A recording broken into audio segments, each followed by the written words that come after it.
deep-sea mystery. It looks like a glimpse into another world. Humans have walked our planet for some 6 million years, and yet there's still locations that remain unexplored. Scientists have just released this video of a blue hole off the coast of Florida. They don't know how it was formed or what types of creatures live inside. You certainly have to call a pause and maybe even a backing up a bit. Tonight, with COVID-19 cases surging in so many states, 150 health professionals are now urging the president to shut down the country and start over. Troubling trend for COVID-19 and pregnant women. I was like, oh my God, my baby, is he okay? Why is the Latino community hit especially hard? We have lost so much. We have been robbed of so much. He's forever going to be 19. Our emotional conversation with the mother of a British teenager killed in a road accident by the wife of a U.S. diplomat. What she says now needs to happen for them to have closure. We're tracking Tropical Storm Hannah and just how much rain some parts of the country may see this weekend. Also, a new emergency warning from the FAA, airplane engines that could shut off after takeoff. The urgent repairs ordered tonight. And they met each other 60 years ago, fighting for civil rights. These two civil rights icons resting peacefully together again at last. Good evening, everyone. I'm Lindsay Davis. Thanks so much for streaming with us as we close yet another week in this unrelenting pandemic. How will we remember this one? Some might remember it for the promising news on the vaccine front, as we've learned of two potential breakthroughs. Just today, Dr. Anthony Fauci projected a vaccine might be ready by the beginning of the year. Some may remember it for the return to sports. For so many, a welcome distraction from the reality that we're all living in. Or we'll remember it because we lost a family member, a friend, a colleague to COVID-19. 145,000 Americans have now lost their lives, more than 4,500 this week alone. At least 283,000 people tested positive here in the U.S. just this week. Tonight, the question dozens of health professionals are asking, should we shut back down again? Our Victor Kendo leads us off from Miami. Tonight, with the nation seeing another day of more than 1,000 deaths, a 20% increase week to week, the nation's top infectious disease Dr. Anthony Fauci, considering his age, saying he wouldn't be dining out or flying on an airplane, and that hard-hit states should halt their reopenings. You certainly have to call a pause and maybe even a backing up a bit. White House Task Force Coordinator Dr. Deborah Birx comparing the outbreaks in Florida, Texas, and California to the Northeast early on in the pandemic. What we have right now are essentially 3 New Yorks. Tonight, 30 states reporting increases in daily deaths. California setting another record for a second day in a row. Cases are still skyrocketing in Florida, more than 300,000 new infections in just the past month. More than 50 Florida hospitals have no available ICU beds. Doctors suiting up in PPE. Giving us a look inside Miami's Jackson Memorial Hospital's expanded COVID ward. It's extremely busy. So we're full. Our waiting room is full. All our areas are full. Tonight, McDonald's and Chipotle joining a growing list of companies now making masks mandatory in stores. 2 weeks after the president blasted the CDC's guidelines to reopen schools, calling them very tough and expensive, the agency releasing new guidance defending the push to get children back into the classroom, saying COVID poses a low risk to kids. We owe it to our nation's children to take personal responsibility, to do everything we can to lower the levels of COVID-19 so they can go back to school safely. The CDC recommending masks for children over the age of 2, providing checklists to help parents decide whether to send their kids back. A large study in South Korea finding that children under the age of 10 are the only group that spreads the virus less than adults. According to a new ABC News Ipsos poll, only 44% of parents are willing to send their kids to school. It hit me real hard. Tina Camejo spent a week in the hospital fighting the virus. She believes her 4-year-old brought it home from daycare and spread it through the house, saying he now has the antibodies. I saw the kids go through it, and they're kind of just, passing it along, very, very light, mild symptoms. My concern mostly would be the kids transmitting it to older faculty, staff members, in the schools. With the situation worsening in Kentucky, the governor asked if he were a teacher, would he go back inside a classroom? I wouldn't ask a teacher to do that today. Today, where we are right now, I would not ask that. Alabama breaking its record for the most cases Thursday. Teacher Jeff Lee says he's afraid to go back. Are you growing a little more anxious? Are you fearful? What's it like? Yes, very much so. I think about it constantly, day and night, and, even dream about the scenarios. Nightmare scenarios for some teachers. Victor Akendo joins us now from Miami. And Victor, the mayor there says that the curve has been flattening, as well as some positive signs from other hard-hit states. So, Lindsay, Miami's mayor said, yes, they are starting to see a flattening, but no decline yet. But that key indicator, the rate of people testing positive, it's been declining in places like California, Arizona, and Texas. If those numbers continue to trend down, we could eventually start to see fewer deaths and fewer hospitalizations. Still a long way to go. Yeah, that Lindsay? downward trend is what we're all looking for. Okay, Victor, thanks so much for your reporting. And now let's check in with our Kaylee Hartung in hard-hit Houston, Texas, where they can't test for the virus fast enough. Kaylee, how hard is it to get a test in Houston? And you just arrived there last night.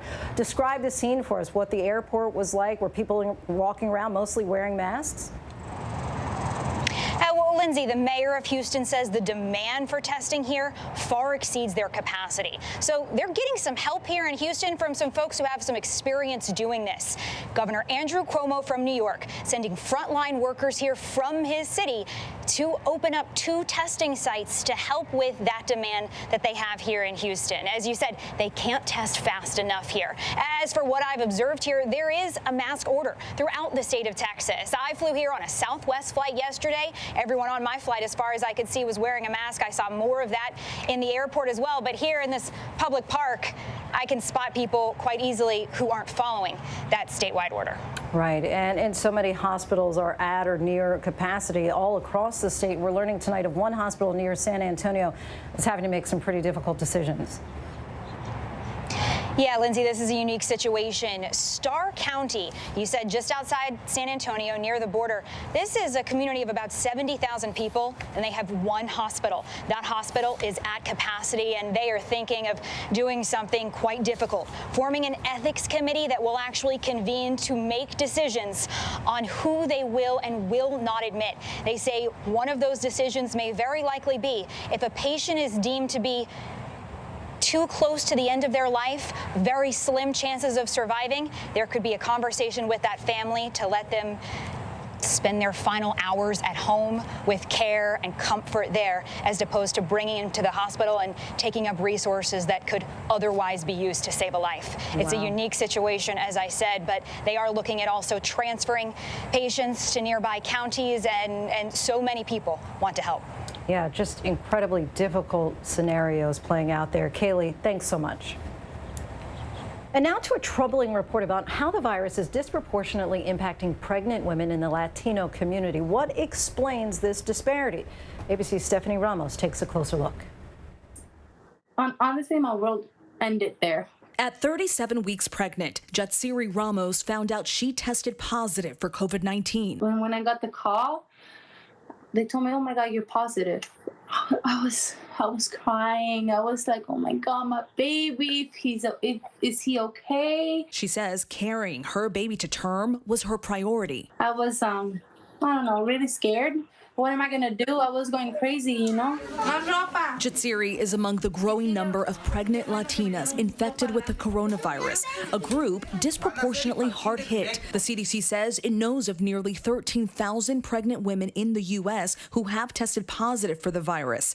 Latina women account for more than 5,000 of those cases, nearly 40%. And overall, Latinos account for nearly 33% of COVID-19 cases in America, despite representing about 18% of the population. For Jatsiri, she says it could be her environment. Both her parents work in the restaurant business.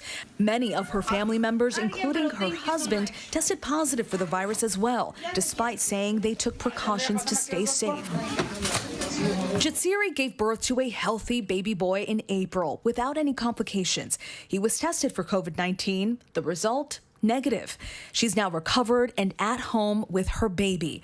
But sadly, not every case has a happy ending. Just devastated, just trying to stay strong for my kids. In Brooklyn Center, Minnesota, Juan Duran Gutierrez's wife, Aurora, started to feel COVID symptoms in June. She was coughing, she was having trouble breathing, but her COVID test was negative. Doctor told her that sometimes tests are inaccurate. Told her to just stay home. His wife's symptoms taking a turn for the worse. She was admitted to the hospital at 29 weeks pregnant, placed on a ventilator, and delivered her baby prematurely via C-section. 5 days later, Aurora died. Juan says her oxygen levels were low, possibly due to COVID. My 7-year-old girl, she's having a hard time processing it. She cries a lot at night, asks a lot of questions at night. And during the day, she's just quiet. She won't even talk. She's having a hard time processing it. He now relies on family for support as their baby recovers in the NICU, while at the same time, they mourn the loss of Aurora. Everybody's doing video, right? These are the fears hanging over expecting parents Valerie Fuentes and her husband Andy in Miami, a city where COVID cases have soared the last few weeks. What went through your mind? You're finding out that you're pregnant, and now there's this virus that the country needs to tackle. Definitely fear. There still is. I still am scared to who I'm going to be exposed to, where were they last. We refuse to go to the grocery store. Like, we still Instacart everything. So just being super cautious, just because now we have to take care of a baby. It's not just about us anymore. Valerie learned she was pregnant the last week of January. Her husband hasn't been able to go to the doctor's appointments with her, so she FaceTimes him in. They have also avoided seeing family, many of them contracting the virus, even losing their lives to it. We just actually attended my grandfather's funeral burial yesterday. He was diagnosed with COVID. He was tested positive, and then a week and a half after that, he passed away. His 2 aunts had COVID, his grandma has COVID, his uncle has COVID, his cousin has COVID. So it kind of spread within that one unit of household.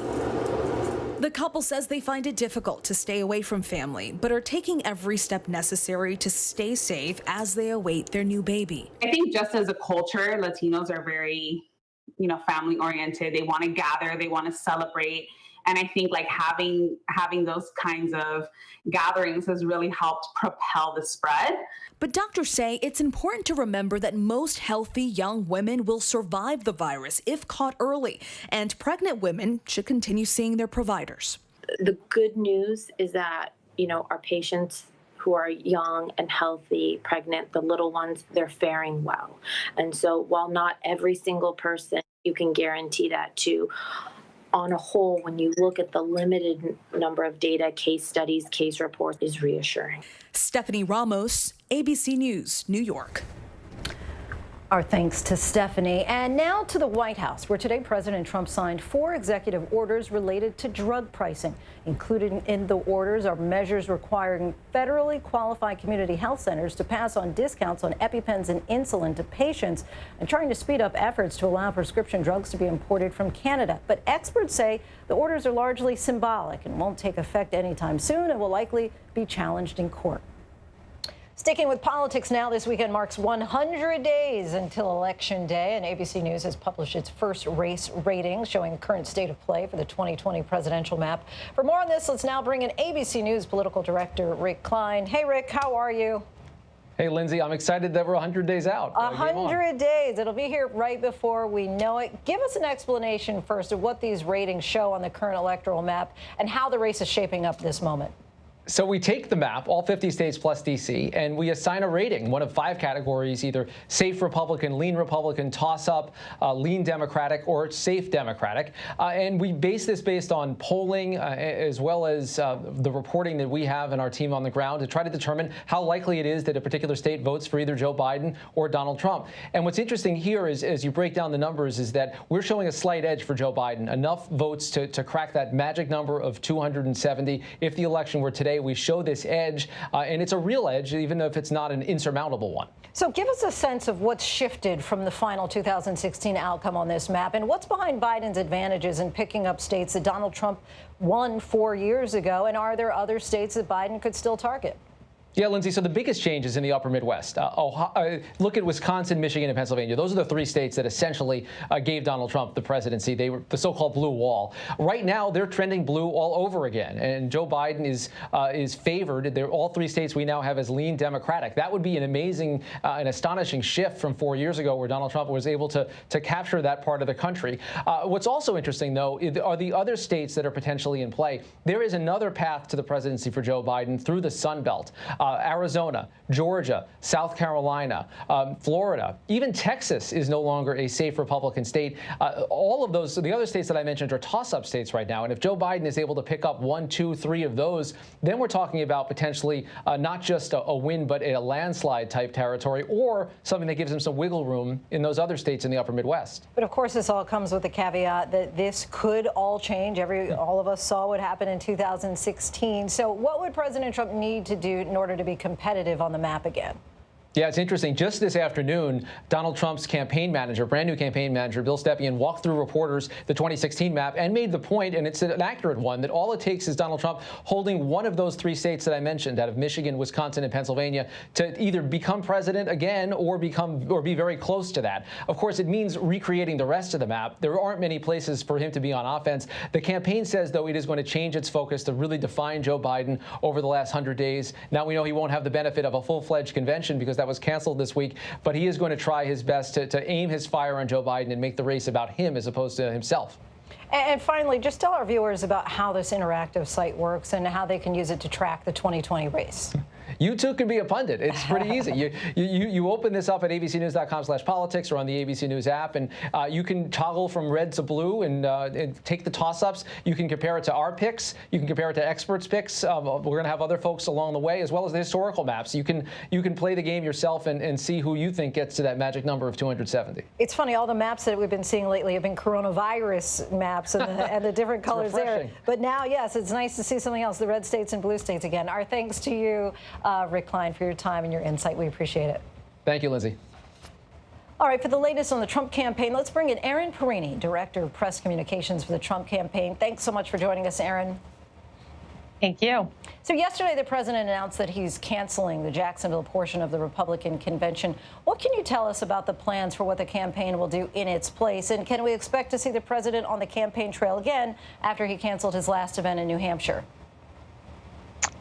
Well, we are going to be having a portion of our convention in Charlotte, North Carolina, the portion that regards the delegates and the necessary work with the Republican National Committee to make sure that both President Trump and Vice President Pence formally become the nominees for the Republican Party for President and Vice President of the United States.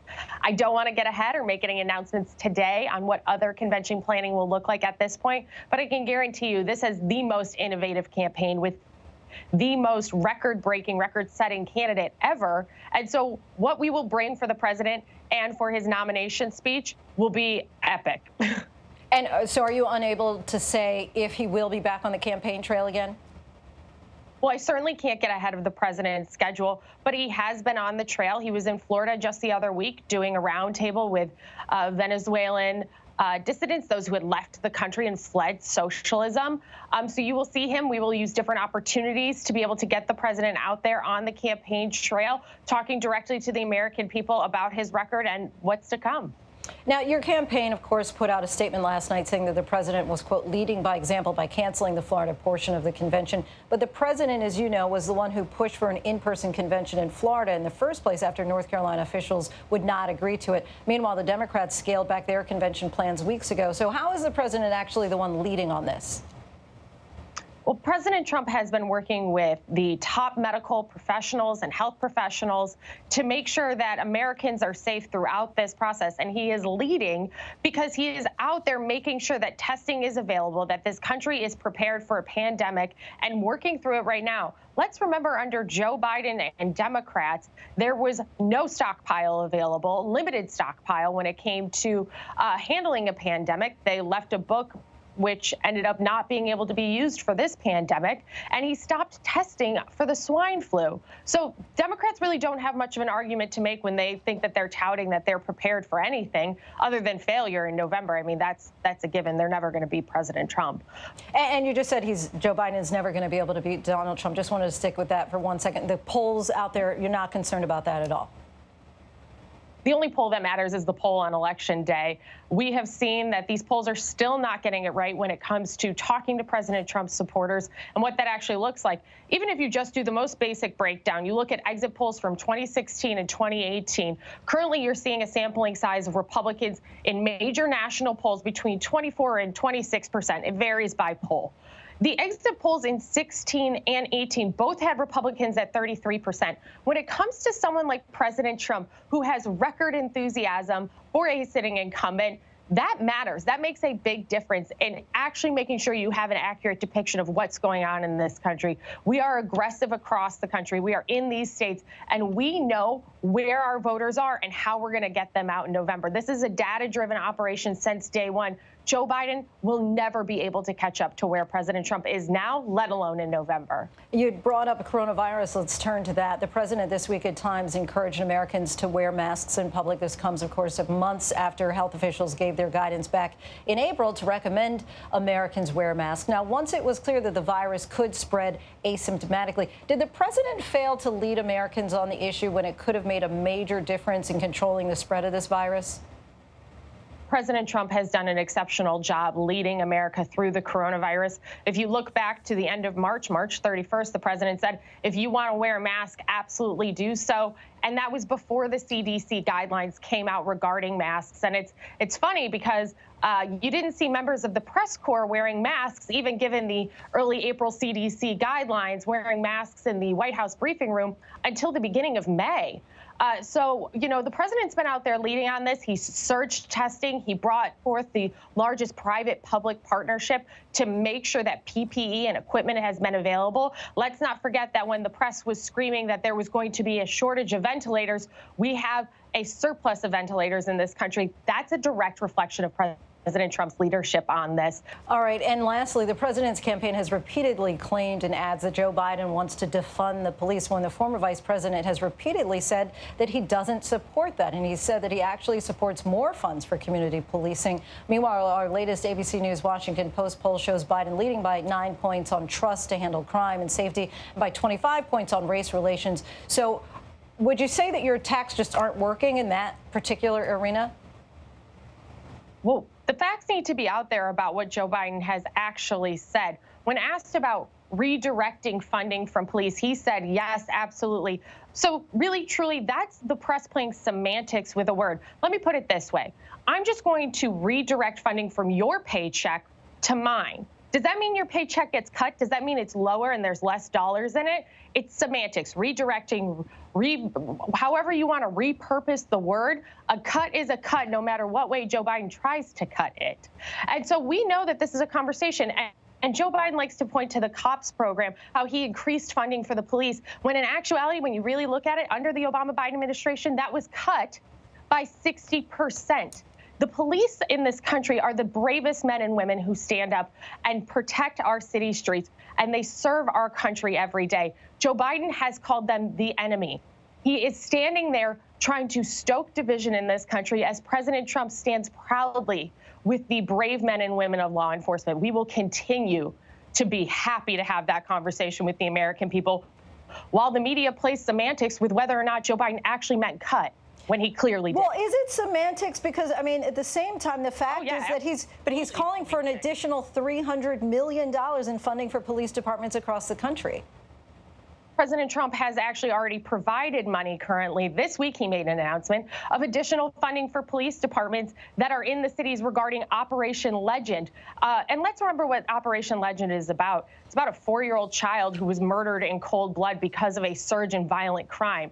They will stand up and be able to support, as the federal government under President Trump and his administration, to go after gangs and violence and drugs in this country. As Joe Biden calls anarchists and violent protesters, he calls those peaceful people. No, they're not. If you're burning, if you're shooting fireworks at a federal courthouse, that's not peaceful in this country. That's what Joe Biden's talking about, and the media is giving him a large pass when it comes to redirect or whatever he wants to say. Here's the thing. Joe Biden says one thing, and then his camp has to come out and clean it up for him because clearly he went off their script. President Trump has been crystal clear this entire time. He has never wavered. He stands firmly with the men and women of law enforcement in this nation. You never have to question that. Erin Perini with the Trump campaign, thanks so much for your time. We appreciate it. Thank you. New developments tonight in the showdown between the U.S. and China. China has ordered the closure of the U.S. consulate in Chengdu. Now, this comes after the U.S. ordered China out of its consulate in Houston over accusations of espionage and the theft of intellectual property. Here's ABC's Marcus Moore. Tonight, Beijing retaliating swiftly against the U.S. for closing China's consulate in Houston, ordering Washington to cease operations at its consulate in Chengdu. China's foreign ministry calling the move, quote, a legitimate and necessary response to the unreasonable actions of the United States. Consulate workers in Houston today scrambling to get out, packing U-Hauls with garbage bags, shredded paper littering the ground. Anonymous videos posted on social media days ago showing staff burning documents in the courtyard. We have done nothing wrong, and we just come here from the goodwill. A senior State Department official saying China directed, quote, malign and criminal activities from behind these towering walls, including advising nationals with alleged ties to China's military on how to evade detection in the 25 American cities where they lived. Today, the FBI apprehending this Chinese researcher, Tongju An, who had sought refuge in China's consulate in San Francisco, claiming she lied about her connections to the People's Liberation Army when applying to work at UC Davis.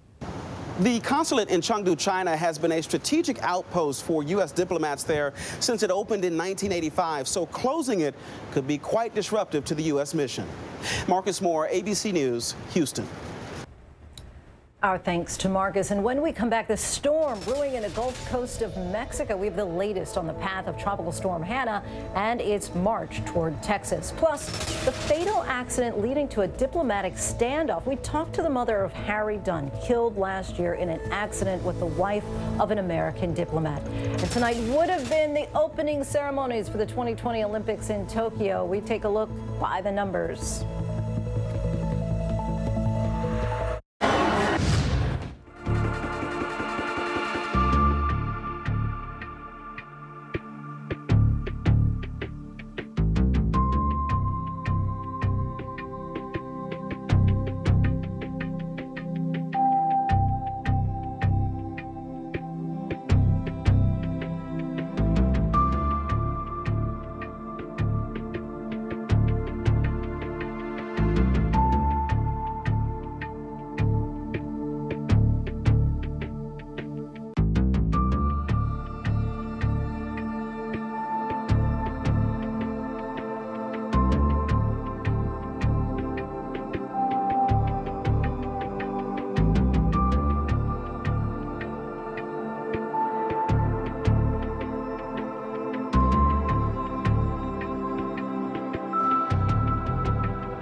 We turn now to the fatal accident that's causing a diplomatic confrontation. 19-year-old Harry Dunn was killed last August when his motorcycle was struck by a car driven on the wrong side of the road by Anne Sakoulis in central England, according to British police. Sakoulis, the American wife of a U.S. diplomat, fled the U.K. and returned home to the United States. She's refused to return to England to face criminal charges, and U.S. officials have said that they won't extradite her because she has diplomatic immunity. Now, this week, the two allied countries, the U.S. and U.K., changed their diplomatic immunity rules. We have with us now Harry Dunn's mother, Charlotte Charles, and their family attorney, Rad Seeger. Ms. Charles, we give our deepest condolences, and we thank you so much for speaking with us tonight. Thank you for having us. I'd like to start with what it means to you that Anne Sakoulis has avoided prosecution for your son's death and why you're fighting to bring her back to your country. I'm fighting it because if it was you or I, we'd be expected to do exactly what we are expecting her to do. You know, she needs to come back to the UK and she needs to go through our justice system. It's one of the fairest in the world, if not the fairest, alongside the US justice system. You know, I made a promise to my boy the night that we unfortunately lost him in the incident with Anne Sakoulis and Harry, that I would get him justice. I had no idea how hard it would be or how long it would take, but I am so determined. You make a promise to your child, you don't break it. And it's just so important to me that she comes back here and gets this over and done with. Then she can move on with her life, and we can try to rebuild ours. The diplomatic rules, as you know, between the U.S. and U.K. have now changed, but they don't apply retroactively. They presumably won't apply to your case. Are these still changes that you believe are significant? It is a major step forward towards getting Anne Sakoulis back. So as you say, it does not have a retrospective effect, but you know, what it means is that this will never happen again. And this amazing family, as it set out on its campaign, decided that that was really important to them. They have been through the most intense suffering, and you know, to their eternal credit, what was important to them, other than, of course, getting justice for their son, was to make sure that this never happened again. And that was the huge achievement that they got across the line this week with the help of both governments. And we give both governments credit to that. But look, you know, what they're saying is that they closed a legal loophole. The United States does not stand for allowing people to escape prosecution on the flimsiest of legal loopholes. And just imagine, had this happened in New York or in Washington, and there is precedent for that. A British diplomat had done this in either city and got on the plane and flew home. You know, the whole nation in the United States would, you know, there would be an outcry. And look, there is an outcry here. Leniency is at the heart of this justice system. And it's not about vengeance or retribution. It's just about doing the right thing. You know, you were talking about the U.S. government, and so I wanted to say, you know, when you went to the White House last year to meet with President Trump, you were told that Sakoulis was in the very next room. You declined to meet with her. Tell us why and what you were feeling in that moment. To be perfectly honest, it didn't even cross my mind to accept his offer. You know, I was very, very aware of the fact that we were thrown into a situation that we certainly didn't really expect. You know, we didn't know an awful lot about President Trump leading up to our visit. We're a regular family and certainly weren't political in any way whatsoever. So to have that thrown at us whilst we were there in good faith was extremely traumatic, especially only 5 or 6 weeks after losing Harry. Our heads were all over the place. Our hearts, as they still are completely in tatters. And the thought of her in possibly the next room and having to meet her was just beyond my realm of thinking. You know, she didn't have mediators, she didn't have therapists, she wasn't on mutual ground, let alone us. You know, so for both parties, it was just the wrong thing to suggest. It was just the wrong thing to have done. It needs to be on UK soil. After she's gone through the justice system, we can then start to rebuild bridges, and that's important. And you've said, you've asked for Sakoulis to voluntarily return to the UK to face justice, saying that your country has the fairest justice system in the world. If she were to return, what do you think the outcome would likely be? And is it very important to you, or how important is it to you to see her go to prison? It's not important to see her go to prison. That's not what we're about. Not for us. It's not for us. Other families might feel very different, but that's not been important to us. We just have been very, very honest right from the start that this is a simple right from wrong case. We just want somebody to stand up, accept their culpability, go through the justice system, do the right thing. It makes absolutely no difference to us whether she was to not get convicted or be convicted and get the lowest sentencing of anything possible. It's just never been important to us. Everyone else would be expected to do so. Just go through our justice system and take whatever is handed out. But I would still like to think that the UK is the most fairest justice system in the world, and we'd help her through it if we needed to. She'd be okay. No one should ever have to bury their child, especially at the age of just 19. Just give us a sense of who your son Harry was, his spirit, and how you'll best remember him.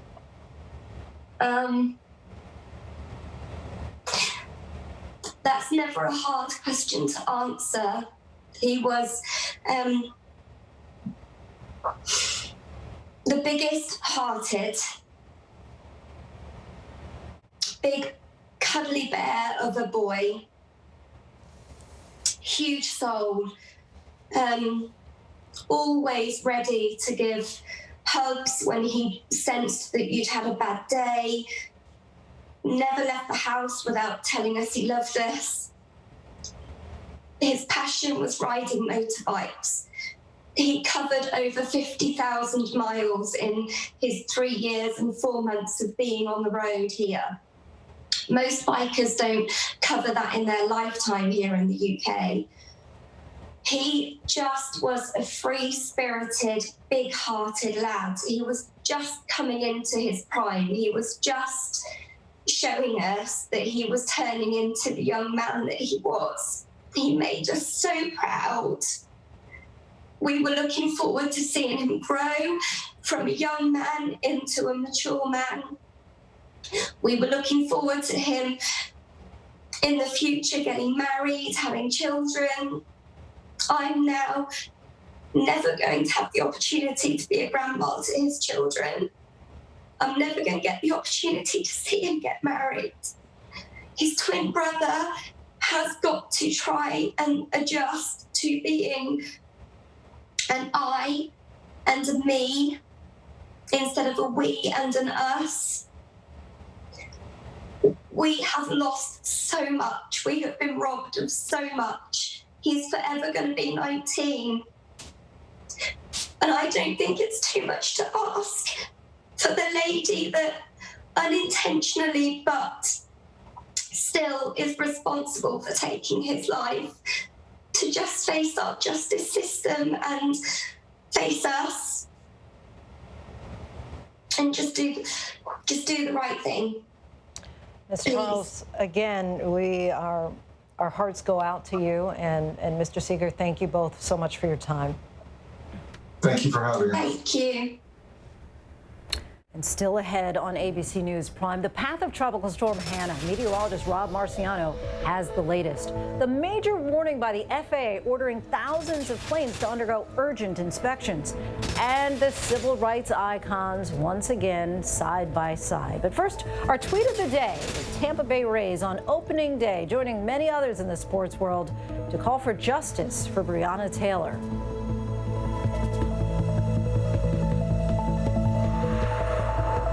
In times like these,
Welcome back, everybody. It's hard to believe, but today was supposed to be the start of the Summer Olympics in Tokyo. And like so many celebrations and milestones, this ancient competition has been postponed while the world comes together for a different reason, to fight against the pandemic. We take a look by the numbers. Exactly 1 year from today, that's when the 2020 Summer Olympics will now be held unless the pandemic causes a cancellation.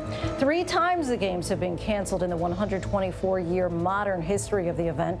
These were all during wartime, 1916, 1940, and 1944. Now, back in 1972, after the killing of Israeli athletes in Munich, and in 1996, after the deadly bombing in Atlanta, Olympic events were paused, but never have the entire games been delayed for months until now. Some 11,000 athletes from more than 200 countries were expected to compete in the Summer Games, but 10 to 20% of those athletes might now be unable to compete in the postponed event, according to Olympic historian Bill Mallon.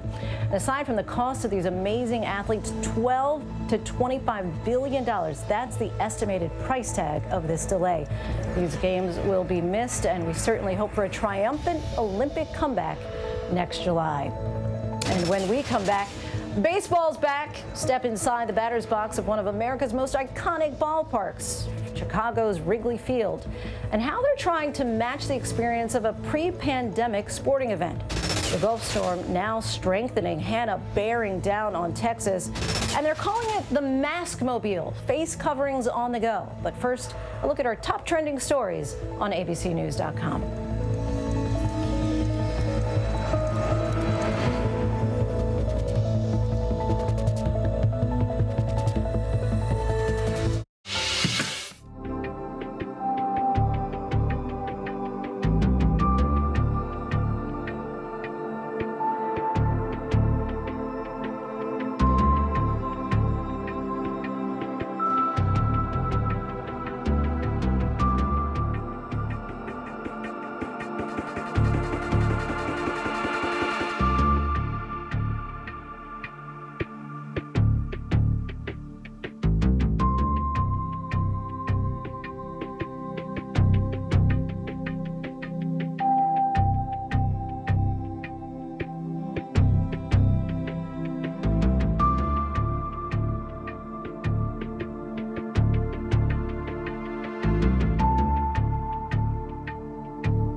The nation's outbreak is seeing new cases in more than 36 states. Even more states are dealing with an increase in hospitalizations and deaths.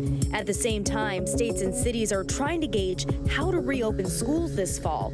Today, the CDC released guidelines that include everyone ages 2 and up wearing face masks and social distancing measures. We're prepared to work with each jurisdiction as they try to adopt those guidelines based on the local public health advice that they have and the local school board advice they have. Chicago has taken down 2 statues of Christopher Columbus, including one in Grant Park. Protesters demanded that they be removed.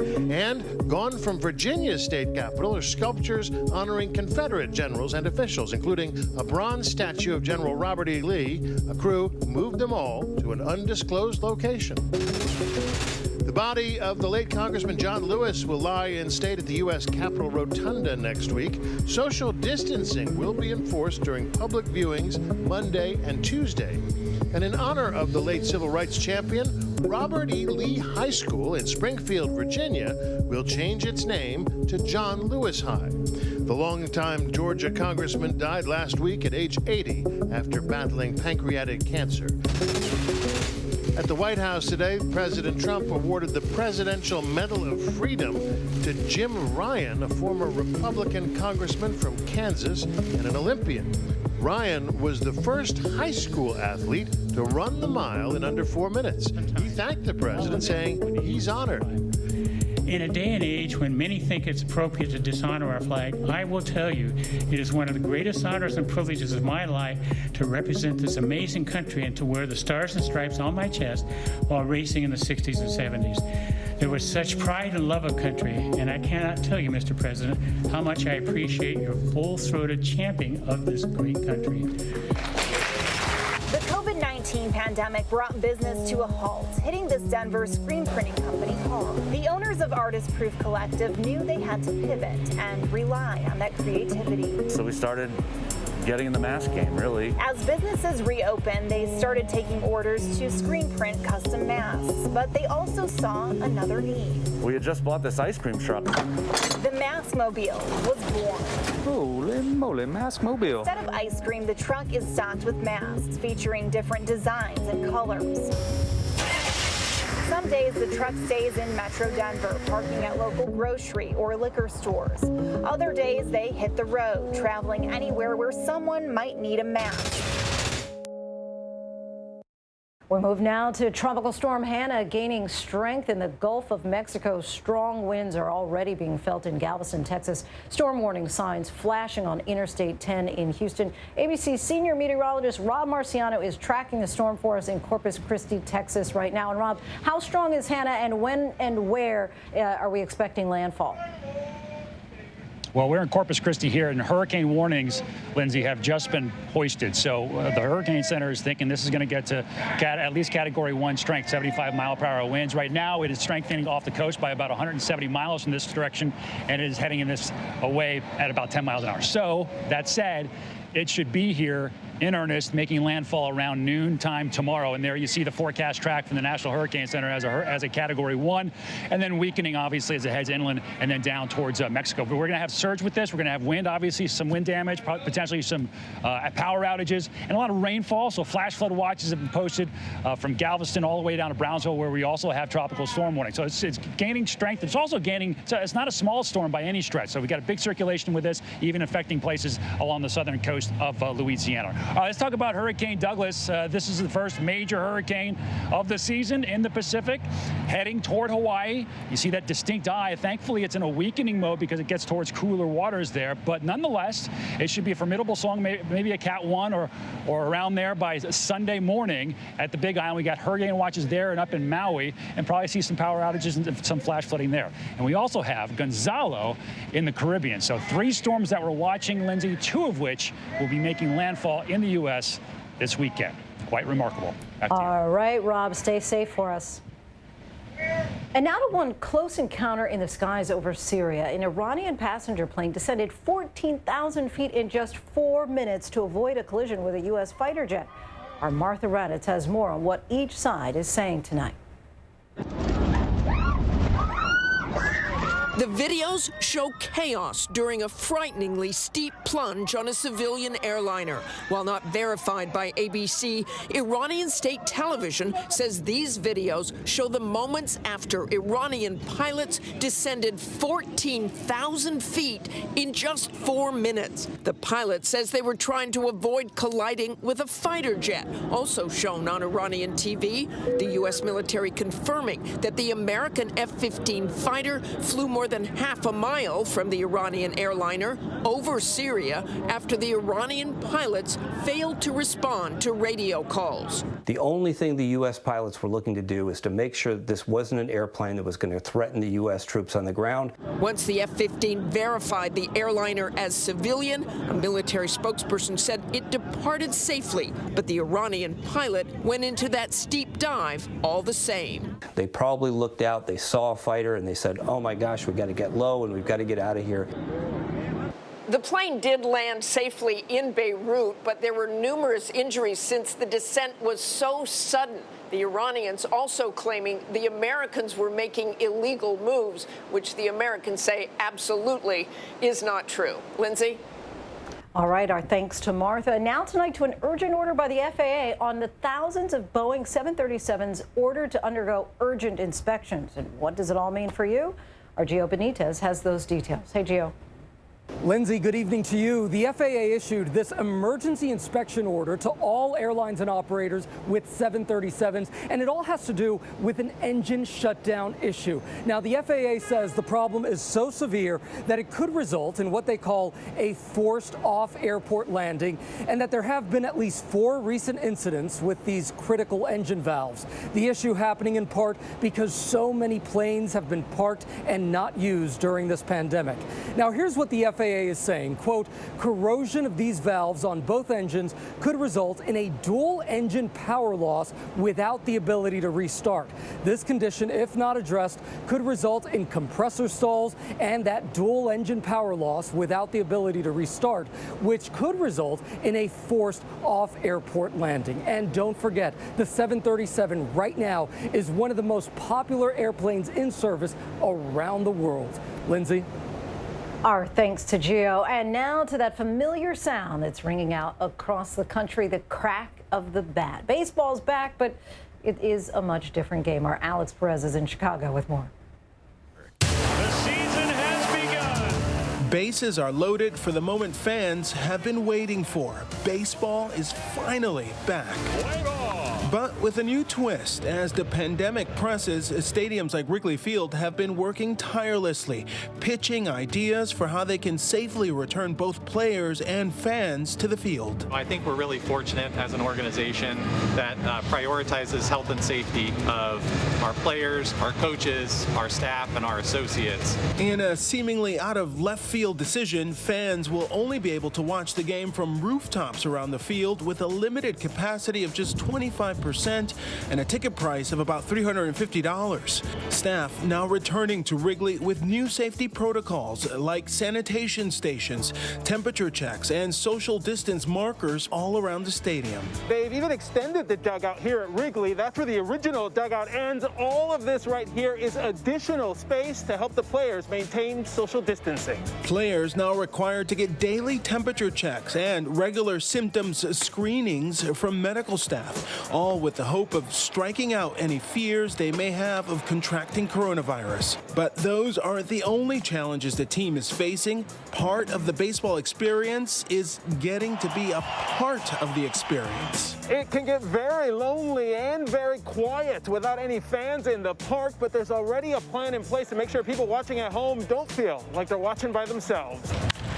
In a groundbreaking decision, production staff here at Wrigley and at some parks across the country decided to bring the crowd experience without the crowd. Do a home run.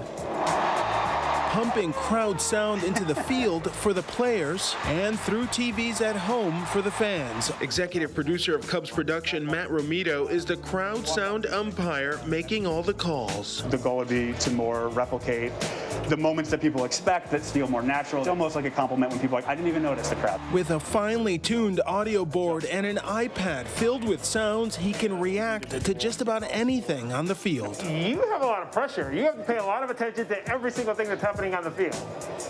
Yes, that's accurate. Luckily, I'm a big baseball fan, so it's really not much of a request to do it. Tricky job there just to have right kind of reaction on that control there. Thanks so much to Alex Perez for that. And when we come back, the two civil rights icons who once marched side by side now together again. Their story coming up. If someone had told me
And finally tonight, two civil rights legends, both freedom riders, both received the Presidential Medal of Freedom, died just hours apart. And now the two friends being honored together. ABC's David Wright has more. In life, they fought side by side for the same righteous cause. This week, at the Willie A. Watkins Funeral Home in Atlanta, they were side by side again, comrades at arms, at rest at last.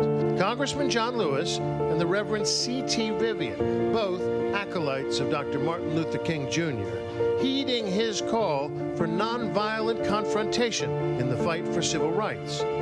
Lewis was the youngest speaker in the March on Washington. My friends, let us not forget that we are involved in a serious social revolution. Vivian, a close friend and lieutenant of Dr. King's. Both would go on to win the Presidential Medal of Freedom. Vivian became one of Atlanta's most prominent preachers.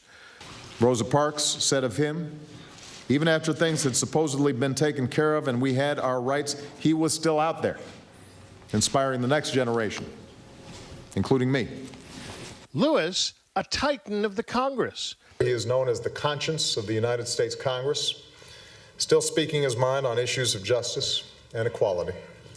Significantly, both men received the honor from America's first black president, Obama's election, marking a fulfillment of their lifelong fight. Both Lewis and Vivian were bloodied in battle during the Freedom Rides.